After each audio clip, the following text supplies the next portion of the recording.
মাধ্যমিক পরীক্ষা দিতে যাচ্ছ? হ্যাঁ, এটা কিন্তু তোমাদের জীবনের সবথেকে বড় পরীক্ষার একটি মাত্র। তাই তোমাদের জন্য থাকলো আগাম অনেক অনেক শুভেচ্ছা তোমার পরীক্ষার জন্য। এই পরীক্ষার সময় কিন্তু তুমি নিজেকে কখনোই একা ভাববে না। তুমি ভাববে না যে তুমি একা হয়ে গেছো, তোমার পাশে আর কেউ নেই। যারা থাকার তারা নিশ্চয়ই তোমার পাশেই রয়েছে। পরীক্ষা কেন্দ্রে ঢুকে যাওয়ার পর তোমরা কিন্তু অবাক হয়ে যাবে না, কারণ সেখানে অবস্থান করছে অনেক স্টুডেন্ট, আর কোলাহল আর চিৎকার। আর দেখো, মাধ্যমিক পরীক্ষা শুধু কিন্তু একটি পরীক্ষা নয়, এটি ছাত্র জীবনের প্রথম বড় মানসিক চ্যালেঞ্জ। চাপের চেয়েও সবথেকে বড় হলো ভয় ও দুশ্চিন্তা ও অনিশ্চয়তাকে জেতা। দেখো, এই পরীক্ষার পথটাকে যদি আমরা খুব সহজভাবে ভাগ করতে চাই তাহলে তিনটি পর্যায়ে ভাগ করা যেতে পারে: পরীক্ষার আগের সময়, পরীক্ষা চলাকালীন এবং পরীক্ষার পরে। তাহলে প্রথমে আমরা আলোচনা করি পরীক্ষার আগের সময় নিয়ে, তাই না? পরীক্ষার ঠিক আগের মুহূর্তে বুক ধরফর করা, অস্থির লাগা, কানে কম শোনা, এগুলো কিন্তু খুব স্বাভাবিক। এগুলো কিন্তু ভয়ের লক্ষণ নয়, এগুলো সচেতনতার লক্ষণ। একটা উদাহরণের সাহায্যে তোমাদের বোঝানোর চেষ্টা করি। যেমন তোমরা যদি নাগরদোলনায় চড়ো বা ফুটবল খেলো, তাহলে কিন্তু প্রথমের দিকে ভয় লাগে, ক্লান্তি বোধ হয়, কিন্তু এটাও কিন্তু একটা আনন্দের, তাই না? আর যখন পরীক্ষার কথা আসছে তখন কিন্তু খাওয়া দাওয়া খুবই জরুরি। দেখো, সবসময় হালকা খাবার খাবে যাতে বেশি ভারী না হয়ে যায়। সেই খাবারগুলো তোমাদের পরীক্ষার সময় কিন্তু খুবই গুরুত্বপূর্ণ অংশ প্লে করে। যেমন যা খাবে তা কিন্তু যাতে তেল মশলাযুক্ত খাবার না হয়। ডাইজেশন ঠিক থাকবে, মাথা ঠিক থাকবে। খাবারের সাথে সাথে ঘুম, সেটাও কিন্তু খুবই গুরুত্বপূর্ণ পরীক্ষার সময়। দেখো, রাত জেগে ঘুম নষ্ট করে তোমরা যদি পরীক্ষার হলে পরের দিন যাও, তাহলে কিন্তু তোমরা ঠিকভাবে পরীক্ষা দিতে পারবে না, ঘুম ঘুম লাগবে। তাই ভালো পরীক্ষা দিতে গেলে ঘুমটা খুবই দরকার। এবারে চলে আসি পরীক্ষার প্রস্তুতি সম্পর্কে। দেখো, সব গুছিয়ে নাও।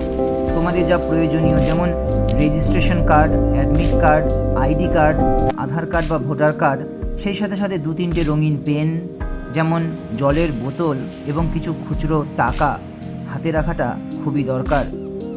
তোমরা তোমাদের সাথে যে সমস্ত জিনিস নিয়ে যাবে সেগুলো একটা লিস্ট করে দিয়েছি, দেখে নাও। এবারে চলে আসি সবথেকে গুরুত্বপূর্ণ অংশ, অর্থাৎ পরীক্ষা চলাকালীন সময় নিয়ে। দেখো, পরীক্ষা চলাকালীন সময় এটাই কিন্তু সবথেকে গুরুত্বপূর্ণ সময়। এবারে তাহলে ধীরে ধীরে করে পরীক্ষা কেন্দ্রে প্রবেশ করছো। দেখো, একটু আগেই পৌঁছে যেও, ভিড় থেকে দূরে থেকো আর নিজেকে শান্ত রেখো। আর সেই সাথে সাথে ভাবো যে তুমি খুব সুন্দরভাবে পরীক্ষা দিয়ে সময় মতো বেরিয়ে এসেছো। দেখো, ভিড় থেকে তোমাদের কিন্তু আলাদা হয়ে থাকতে হবে। তোমরা খুব সকালবেলা তাড়াহুড়ো না করে খুব শান্তভাবে স্কুলের দিকে যাবে। এবারে তাহলে বলি, প্রশ্নপত্র হাতে পাওয়ার পর প্রথমে কিন্তু আগে ভালোভাবে পড়বে, তারপরে যেটা নিশ্চিত জানো সেটাই আগে লিখবে, এবং ধীরে ধীরে যখন লেখা শুরু করবে তখন কিন্তু পূর্ণ মনোযোগ দিয়ে শুধু লিখবে।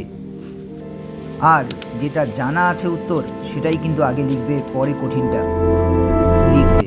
এবারে তাহলে আলোচনা করি একদম তৃতীয় অংশ, অর্থাৎ পরীক্ষার শেষের পর কি করবে। পরীক্ষার আগের অংশ যতটা ইম্পর্টেন্ট, পরীক্ষা শেষ হওয়ার পরে সেটা কিন্তু আরও বেশি গুরুত্বপূর্ণ। দেখো, পরীক্ষা শেষ হয়ে যাওয়ার পরে বন্ধুদের সাথে তর্কে যাবে না, একটু হল কালেকশন করবে, এটা করতে যেও না। দেখো, তোমরা যদি নিজেদের মধ্যে আলোচনা করো যে কোন প্রশ্ন ঠিক হয়েছে না হয়েছে, তাতে কিন্তু সমস্যা বাড়বে। তোমাদের শেখা উচিত কী করে ডিলিট বাটনটা প্রেস করতে হয়।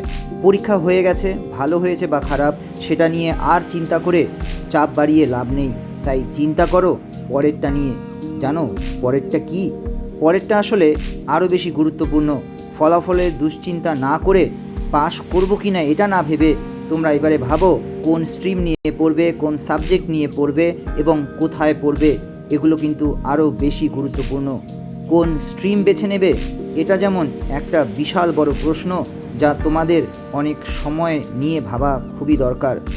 তোমরা একটু কেরিয়ার নিয়ে ভাবো না, চাকরি কোথায় করবে, কোন চাকরি যাবে, কোন সিলেবাস পড়বে, কতটা সময় লাগবে তার জন্য, সাথে স্পোকেন ইংলিশ বা কম্পিউটার লার্নিং কি একটু শিখে রাখা যায়। এই সমস্ত ভাবা আরও বেশি কিন্তু গুরুত্বপূর্ণ তোমাদের ভবিষ্যতের জন্য। সময় মনে রাখবে, বড় ছবিটা দেখো, ছোট নয়। মাধ্যমিক পরীক্ষা দিয়ে ফেলেছো, এখন আর সেটা নিয়ে বারবার ভেবে লাভ নেই। এখন তোমরা চাকরির জন্য ভাবো, লক্ষ্য স্থির করো, তোমাদের এটাই এখন সব থেকে বেশি প্রয়োজন। আর সাথে কম্পিউটার এবং ইংরেজি দক্ষতাটা নিয়ে আসো। সব শেষে একটা কথা বলি, জীবনের পরীক্ষা কিন্তু একটা ছোট অংশ মাত্র, পুরো জীবন নয়। তোমাদের যাত্রা অনেক শুভ হোক, এটাই আশা করি। রেজাল্টের জন্য অপেক্ষা করছো, আশা রাখবো খুব ভালোই হবে। আর তোমাদের সকলের জন্য থাকলো অনেক অনেক শুভেচ্ছা।